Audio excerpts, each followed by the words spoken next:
What's up, everybody? My name is Max Feinstein, and I'm an anesthesia resident at the Mount Sinai Hospital in New York City. Ever wonder what it takes to become an anesthesia resident? In this video, I'm going to walk you through all the steps to get to where I am right now.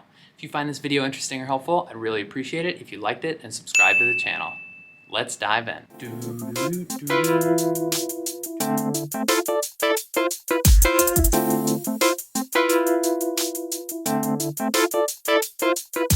If you're wondering where I am right now, this is actually the surgical ICU's line room, which is a place where patients can come get special types of IVs put in. And as an anesthesia resident, I rotate through here, and residents from other services rotate through here as well. This is a great place to get a lot of experience putting in central lines and also other types of special IVs. Anyways, I happen to have some downtime between cases, and so I thought I would use this opportunity to make this video. I split this video up into different sections, starting with high school, going through college, then med school, and then finally into residency. And you can check out the subheadings below and skip right to the section that's most relevant for you, or just watch all the way through. The first place I want to start is giving sort of an overview of how much time it takes to become an anesthesia attending and what the costs are, roughly speaking, that are involved with that, and also how many tests you go through, how long those tests are, and how much those tests cost. I think it's really important for people who want to become anesthesiologists to have a good understanding of what sort of time investment you're looking at and also what sort of financial investment you're looking at too, because I can tell you it's a long road and it's also a pretty expensive one. The first step on the road to becoming an anesthesiologist after finishing high school is going to college. Once you're in college, which takes about 4 years, you're going to have to take, at some point, the MCAT, which is the Medical College Admissions Test, which is the test that you'll need to take in order to advance to medical school. Now, just to start a tally here, the MCAT is about a 6-hour-long test and currently costs $320 as of late 2020. In terms of the cost of college in the United States, what I'm seeing right now is that in-state colleges on average cost $11,000 a year, so that's $44,000 for 4 years. And then private colleges are about $41,000 a year on average, so over the course of 4 years, looking at $164,000. After completing college, the next step is going to medical school. Medical school is also 4 years, and while you're in medical school, you can anticipate taking a lot more big tests. Those tests are the United States Medical Licensing Exam, Step 1, which currently is an 8-hour-long test and costs $940 to register for. Then after you pass that exam, you'll take USMLE Step 2 CK, which stands for Clinical Knowledge, which is currently an 8-hour-long test that clocks in at $940. Then you can also look forward to taking USMLE Step 2 CS, which stands for Clinical Skills, where you have simulated patient encounters, and that exam is also an 8-hour-long exam, and that's going to set you back $1,580. A couple quick notes about USMLE Step 2 CS. Number 1 is that it's currently on hold right now because of everything that's going on. And number 2 is that under ordinary circumstances, you have to travel to one of 5 testing locations in the country. So if you don't happen to live in one of those cities, then it's on you to get there and stay there. In terms of medical school costs, the most recent figures that I'm seeing on average are $38,000 a year for in-state tuition if you're going to a state school, which would be $152,000 over a 4-year period. Or if you're going to a private school, the current average cost of private medical school is $62,000 a year, which is clocking in at a cool $248,000 over 4 years. Then at the very end of medical school, you're going to apply for residency. The process of applying for residency doesn't entail any exams in and of itself, but it can be a very expensive process. Personally, I spent close to $10,000 applying for residency and traveling for interviews, but that's really going to depend on your personal circumstances. And also currently, there aren't really in-person interviews going on anyways, so people can just Zoom into their interviews, which is a huge cost savings. Now, after you graduate from med school, then you're going on to residency. Now, residency length varies depending on what specialty you're looking at, but for anesthesiology, that's going to be a total of 4 years of residency. While you're in residency, you'll get to look forward to taking lots of exams as well. So the first one that you'll probably take is USMLE Step 3, which is a 16-hour exam that's split over 2 days and clocks in at $895. For those of you keeping along and doing the math with me, that actually ends up being about a half as expensive exam as the other USMLEs, so that's a pretty great deal if you ask me. Up till this point, all the exams that I've talked about are standard across all of the medical specialties, and so every physician who's licensed in the United States has taken all of these exams and then additionally taken specialty-specific board certification exams, which is what comes next for anesthesiology. So the ones that are specific to anesthesiology are going to be the Anesthesia Basic exam, which I have not yet taken. This is a 4-hour-long exam that clocks in at $875. And then you can look forward to the Anesthesia Advanced exam, which is a written exam just like the basic exam, which is another 4-hour exam and also $875 at the time of recording this. And then after having completed the 4 years of residency, then you take what's called the applied exam, which is a combination of an oral boards where you have anesthesiologists who are asking you questions, going through scenarios and quizzing you on what you would do in certain types of situations. Then the other portion of the exam is a hands-on clinical exam that includes echocardiography and other sorts of clinical skills.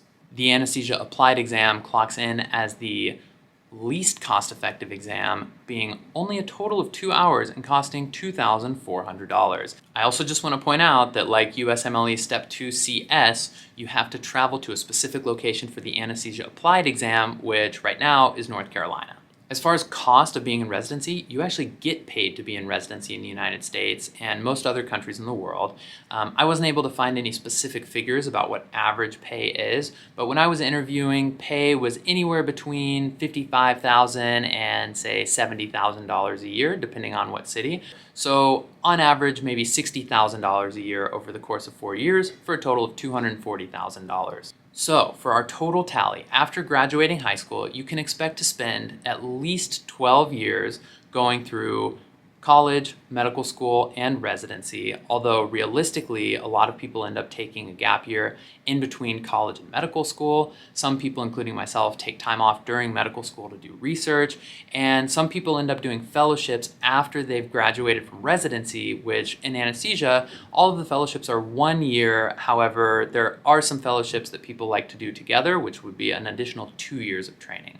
Suffice it to say, on the short end, you're going to be looking at 12 years of training after you finish high school. As far as tests go, you're looking at a total of 8 major exams, most of which are licensure exams that are going to be separate from the exams that you take during the semester and at the end of the semester in college and also during medical school. The total number of hours that you'll spend in these exams, 56. Then to tally up our costs, we're looking at sort of a range depending on whether you go to in-state schools or whether you go to private schools. Assuming that you go the in-state school route, then you might come out a bit ahead at $44,000. However, if you go to private school all the way through, you're looking at spending about $172,000 after factoring in the money that you made during residency. Keep in mind that these costs that I calculated don't include living expenses, no food, no travel, no housing. Also, I don't know if you're interested in hobbies and things besides studying outside of the hospital. I don't know, but I've heard that this is a thing that some people do, and often hobbies, I guess, cost money.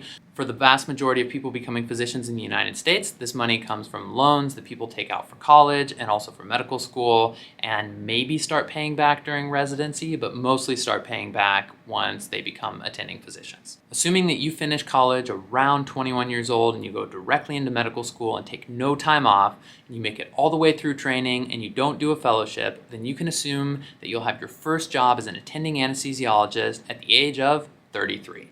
Okay, so now that I've started giving myself palpitations talking about how much time and money I've spent to get where I am and also realize that I'm still pretty far away from being done, let's move on to what you want to do if you're in high school and you're interested in going into anesthesiology. My first piece of advice is something that's going to be common all the way through every level of training, which is do your best to do well in school. The majority of classes that you take in high school are going to be helpful in some way or another in your career as an anesthesiologist. And if you think that I'm lying about English being helpful, I can tell you the number of applications that I've had to write to get into college, to get into medical school, to get into residency, and then the number of grant applications that I've applied for has been pages upon pages of writing, and it is really helpful to have a good foundation in the humanities to be able to write well. Other important humanities classes include language. For example, I speak Spanish almost every day with some patients here at Mount Sinai. And then of course the sciences are going to create a foundation for you to understand everything that's going to come next when you get to medical school and then eventually when you get to residency. That includes chemistry, biology, physics, all of the different science classes that you encounter during high school are eventually going to be important for building a foundational understanding of what you need to know to be an anesthesiologist. My other big piece of advice for you if you're in high school and you want to go into anesthesiology is to enjoy your life.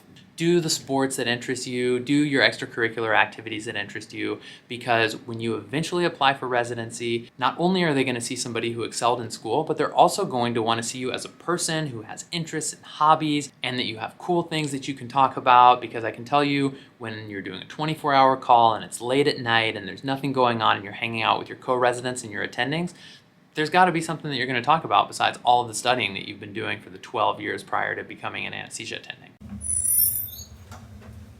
Sup? Sup? Sup? Nothing, bro. Just going through some of my old Zanky flashcards from med school. It's like a trip down memory lane. Got a couple hours till that next case starts. Yep. Yeah, a couple hours, nothing to do.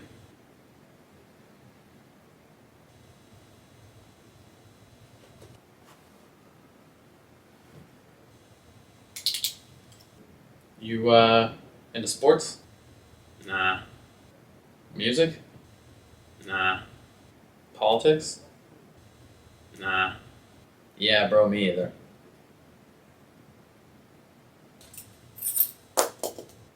Dude, I did bring this 5th edition Ronald Miller anesthesia book. It's a total classic. The Ronald D. Miller, 5th edition, volume 2. Bro, check it out. Huh, sick. Dude, before the next case starts, you want to spend some time reading about induction of anesthesia with halothane? Yeah, bro, yeah. I'll also say that if you have the opportunity to get involved with any sort of shadowing in a hospital or something related to medicine, that can be a great way to start really feeling out a career in medicine and making sure that it's something that you're interested in.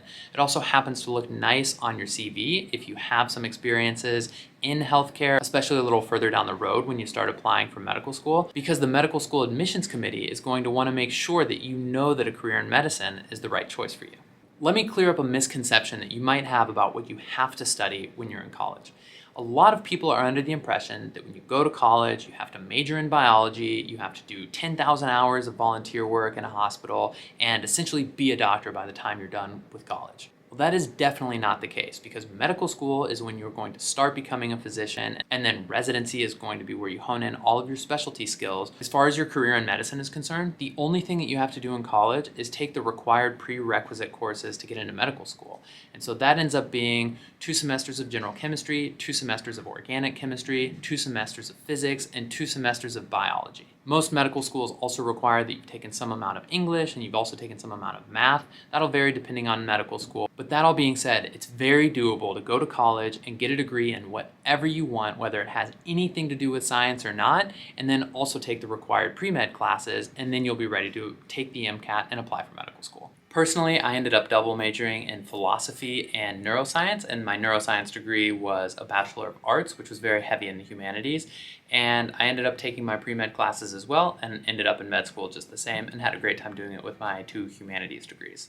My other big piece of advice for you while you're in college is to pursue something related to medicine in your extracurricular activities or your volunteer work or your research. It doesn't really matter what the specifics of it are. What does matter is that you convince the medical school admissions committees that you're really committed to a career in medicine, because they're only going to want to take people who have demonstrated that they have thought long and hard about a career that costs a lot of money and takes a lot of time.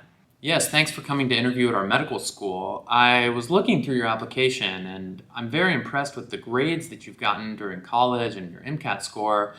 I just was having trouble finding any experiences that you've had related to medicine that could help convince me that this is the right career path for you. Oh yeah, well, I haven't really spent much time in a hospital. I was born in one, but I have been watching these YouTube videos by this anesthesia guy, Max Feinstein. I can't say that I've ever heard of him before. He seems pretty awesome. He has a gold chain. I got one just like his, and I think I want to just be like him. Oh, well, it was nice to meet you. I hope you enjoy your trip to the city, and maybe we'll see you around here again sometime. When I was in medical school, I actually helped interview for the admissions committee, and I wouldn't say, based on that experience, that there's any specific formula for getting into medical school, but what I would say is that it's important to just be passionate about whatever it is that you do. So I interviewed students who were very passionate about research, and it showed, and the research they came up with was really interesting to me to listen to as I was interviewing them. But I wouldn't pursue research if it's not something that you think you like, because then you're just forcing yourself to do it, you're increasing the likelihood that you burn out, and also just the passion doesn't come through when you're talking with other people about it, either during an interview or just casually. One specific piece of advice when you get to the point of writing your personal statement and applying for medical school is that while it's great to list the experiences that you've had while you're in college and the accomplishments that you've made, the most important thing is to critically reflect on what you've done and demonstrate to the person who's reading your essay or the person who's interviewing you that you can think critically about the experiences that you've had and you grew from them.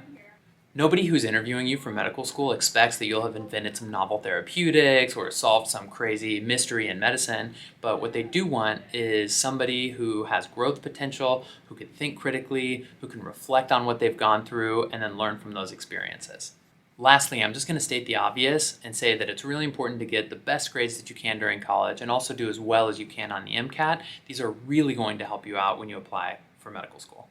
What up, big dog? You finally made it into medical school. You got that awesome white coat. It's a little bit shorter than you hoped for, but anyways, that's cool, and you're going to celebrate by spending the next 4 years being really stressed out, living in the library, studying all the time, and worrying about how you're going to get into residency. Okay, that was a little hyperbolic, but the reality is that being in medical school is stressful, not just because of what you have to learn in medical school, which is a ton of information, but also the additional stress of thinking about how you're going to get into residency.